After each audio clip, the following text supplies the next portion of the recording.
आज की क्लास में हम लोग वायरस को देखने जा रहे हैं। वायरस जो एक बहुत ही डेडली वायरस है। अगर आप इसे याद रखें तो आपके लिए अच्छा होगा, अगर ये आप याद रखें तो ये आपके लिए हानिकारक होगा एग्जाम के दृष्टिकोण से। चलिए आज के देखते हैं वायरस के बारे में।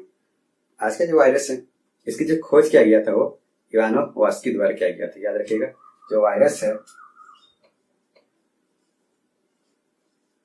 खोज जो है वो इवानोवास्की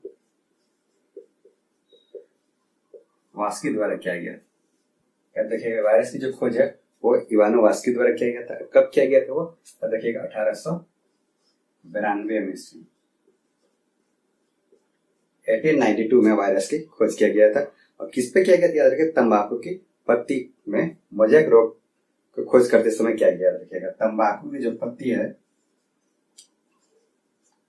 तंबाकू की पत्ती पर मोज़ेक रोग की खोज करते समय क्या गया था? याद रखिएगा, कौन सा रोग? वो मोज़ेक रोग, यानी कि तंबाकू के जो पत्ती में वो मोज़ेक रोग, इसकी खोज करते समय वायरस का खोज किया गया था इवानोवास्की द्वारा और 1892 में। याद रखिएगा।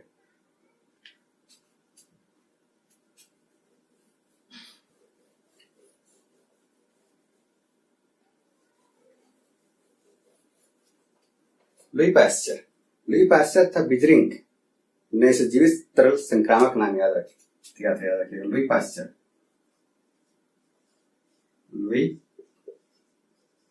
पाश्चर प्लस बिजरिंग,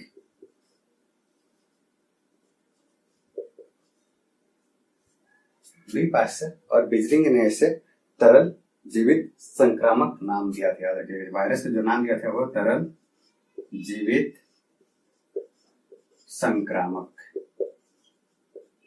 संक्रामक नाम दिया गया था। वो किसके द्वारा?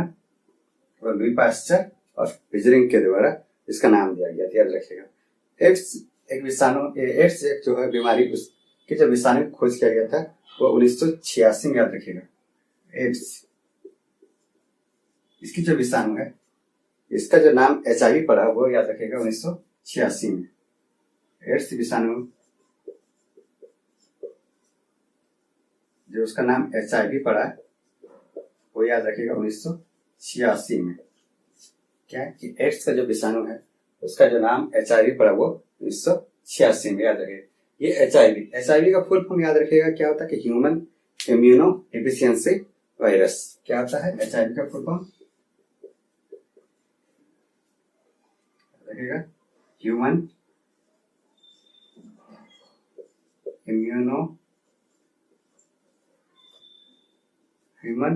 इम्यूनो डिफिशियंसी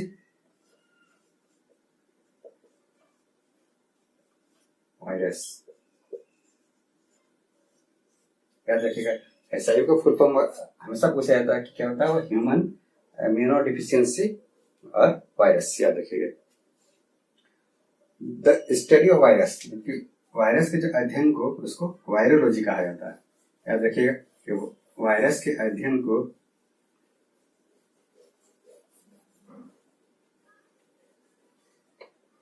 वायरस के जो अध्ययन किया जाता है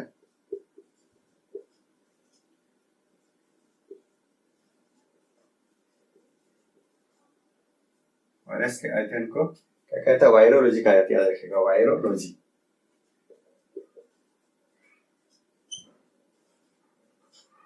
वायरस के अध्ययन को वायरोलॉजी कहा जाता है। विषाणु की जो संरचना है, ये वायरस की संरचना, स्ट्रक्चर ऑफ वायरस,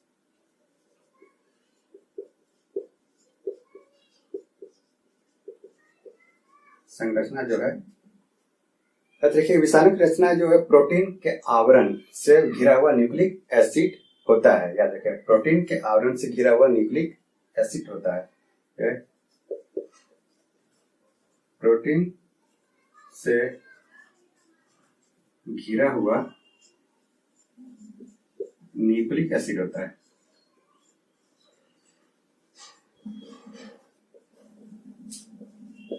क्या है ये? विषाणु की संरचना है वो प्रोटीन के आवरण से घिरा हुआ न्यूक्लिक एसिड होता है। इसका बाहरी आवरण में बहुत सारे प्रोटीन का इकाई पाया जाता है, याद रखिए। इसके जो बाहरी आवरण होता है, बाहरी आवरण, वायरस के बाहरी आवरण में सब प्रोटीन की इकाई पाई जाती है। बहुत सारे प्रोटीन पाया जाता है, प्रोटीन की इकाई पाया जाता है। क्या है ये? बाहरी आवरण, वायरस के जो बाहरी आवरण है उसमें बहुत सारे प्रोटीन की इकाई पाई जाती है, जिसे कैप्सोमेयर कहा जाता है, याद रखिए, जिसे कैप्सोमेयर कहा जाता है। कैप्सोमेयर कहा जाता है, याद रखिए। प्रोटीन इकाई जो पाया जाता है वायरस के बाहर में, बाहरी आवरण में, उसको कैप्सोमेयर कहा जाता है, ये याद रखिएगा। वायरस के प्रकार, वायरस जो होता है वो 3 प्रकार की होती है।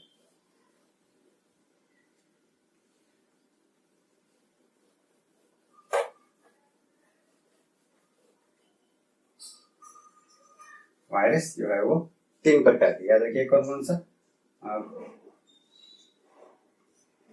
पहला है वो आपका जाके पादप विषाणु, पादप वायरस, या पादप वायरस। पादप जो वायरस है, इसमें याद रखिएगा, इसमें न्यूक्लिक एसिड और आरएनए होता है, याद रखिएगा। इसमें न्यूक्लिक एसिड आरएनए होता है। इसका एग्जाम्पल याद रखिएगा, टीएमवी। एग्जाम्पल क्या है? टीएमवी, यानी कि tobacco mosaic virus, tobacco mosaic virus.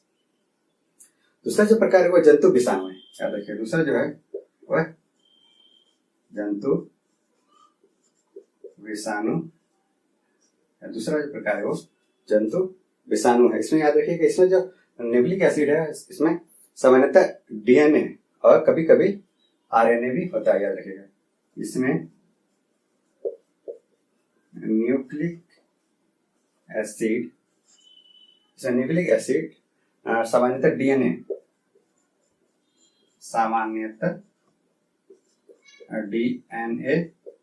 और कभी कभी याद रखिएगा आरएनए होता है। कभी कभी आरएनए होता है, यानी जो दूसरा प्रकार है जंतु विषाणु में, इसमें न्यूक्लिक एसिड, सामान्यतः डीएनए और कभी कभी आरएनए भी होता है, याद रखिएगा। इसका जो एग्जाम्पल है याद रखिएगा, इन्फ्लुएंजा। एग्जाम्पल याद रखिएगा, इन्फ्लुएंजा और मम्स। क्या क्या एग्जाम्पल याद रखें? इन्फ्लुएंजा और मम्स। तीसरा प्रकार है वो आपका जाके इसको जीवाणुभोजी या फिर बैक्टीरियोफेज कहा जाता है। क्या कहा जाता है? जीवाणुभोजी या बैक्टीरियोफेज। तीसरा प्रकार क्या है? वो जीवाणुभोजी या बैक्टीरियोफेज।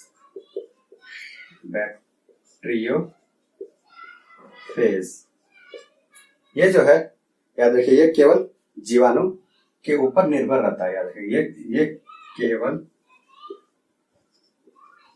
केवल जीवाणु के ऊपर निर्भर रहता है, जीवाणु के ऊपर निर्भर रहता है। ये जो आपका तीसरा प्रकार जीवाणुभोजी या बैक्टीरियोफेज, ये सिर्फ जीवाणु के ऊपर ही निर्भर रहता है, याद रखिएगा। इसमें न्यूक्लिक एसिड के रूप में डीएनए पाया जाता है। इसमें न्यूक्लिक एसिड के रूप में डीएनए पाया जाता है। क्या है? इसमें न्यूक्लिक एसिड के रूप में डीएनए पाया जाता है, याद रखिएगा। इसका एग्जाम्पल है T2 फेज। एग्जाम्पल याद रखिएगा, वो है T2 फेज। तो ये थे वायरस। अब इसे देखते हैं, इससे होने वाले रोग कौन कौन सा होता है और इससे प्रभावित अंग है और इसके विषाणु के नाम। पहला है एड्स। पहला जो वायरस है, ये बीमारी है वो एड्स। उस प्रभावित अंग है वो प्रतिरक्षा प्रणाली, याद रखिए। प्रतिरक्षा प्रणाली को डेड कर देता है। और इसका जो विषाणु वो HIV हमने देखा कि वहाँ इसका फुल फॉर्म क्या होता है, नेक्स्ट है डेंगू ज्वर। डेंगू ज्वर है वो संपूर्ण शरीर को प्रभावित करता है, याद रखिए संपूर्ण शरीर को प्रभावित करता है। और इसका जो वायरस है याद रखिएगा नाम अर्बो वायरस, अर्बो वायरस। नेक्स्ट है वो चेचक। चेचक जो है वो संपूर्ण शरीर को प्रभावित करता है और इसका जो वायरस है वो वेरिओला वायरस, याद रखिएगा वेरिओला वायरस, बहुत ही सब डेंजर वायरस, याद रखिए वेरिओला वायरस। नेक्स्ट है छोटी माता। छोटी माता जो पूरे शरीर को ये प्रभावित करता है और इसके जो वायरस है वेरिसेला वायरस, वेरिसेला वायरस, याद रखिएगा ये वेरिओला है और ये वेरिसेला वायरस है, बहुत ही कंफ्यूजन वाला है। वेरिओला वेरिओला जो है वो आपको जाके चेचक के लिए और छोटी माता के लिए वेरिसेला वायरस है। नेक्स्ट है इन्फ्लुएंजा। इन्फ्लुएंजा वो संपूर्ण शरीर को प्रभावित करता है और इसके जो वायरस है वो मिक्सो वायरस है। कौन सा है वो? Myxo virus, myxo virus. Next है खसरा। खसरा जो पूरे शरीर को प्रभावित करता है और इसके जो वायरस है वो मॉर्बिली वायरस। कौन सा है? Morbilli virus. नेक्स्ट है रेबीज। ये रेबीज पूरे आपके जाके तंत्रिका तंत्र को प्रभावित करता है, याद रखिएगा तंत्रिका तंत्र को प्रभावित करता है रेबीज और इसके जो वायरस है वो रेब्डो वायरस है। कौन सा? रेब्डो वायरस। नेक्स्ट बीमारी है आपके जाके वो गलसोत। कौन सा? गलसोत। ये जो है पैराथायराइड ग्रंथि को प्रभावित करता है। गलसोत जो है वो पैराथायराइड ग्रंथि को आपके जाके प्रभावित करता है। नेक्स्ट है ट्रेकोमा। ट्रेकोमा जो है वो आंख को प्रभावित करता है, ये आंख से रिलेटेड बीमारी है ट्रेकोमा, याद रखिएगा। नेक्स्ट है मोनेंजाइटिस। मोनेंजाइटिस, मोनेंजाइटिस जो है वो मस्तिष्क को प्रभावित करता है, मस्तिष्क को प्रभावित करता है कौन? मोनेंजाइटिस। नेक्स्ट बीमारी आपका जाके हर्पीज। हर्पीज, हर्पीज है वो त्वचा, ये त्वचा को प्रभावित करता है और इसके जो वायरस का नाम है वो हर्पीस है, याद रखिए हर्पीस का जो वायरस है हर्पीस है वो त्वचा को प्रभावित करता है। नेक्स्ट बीमारी है वो पोलियो। पोलियो जो है वो आपका जाके गला, रीढ़ और नाड़ी को प्रभावित करता है, गला, रीढ़ और नाड़ी को प्रभावित करता है और इसके वायरस पोलियो वायरस ही है, ये पोलियो वायरस ही है। नेक्स्ट बीमारी है आपके जाके हेपेटाइटिस या फिर पीलिया। हेपेटाइटिस या फिर पीलिया ये यकृत को प्रभावित करता है, ये याद रखिएगा ये यकृत को प्रभावित करता है। एग्जाम में अक्सर पूछा जाता है कि हेपेटाइटिस या पीलिया किसको प्रभावित करता है? वो यकृत को प्रभावित करता है। एक टेस्ट होता है एलिसा टेस्ट। एलिसा टेस्ट, इससे HIV पॉजिटिव है या नहीं है ये पता किया जाता है। इसका जो फुल फॉर्म याद रखिएगा एंजाइम लिंक्ड इम्यून सॉल्वेंट एस्से, याद रखिएगा।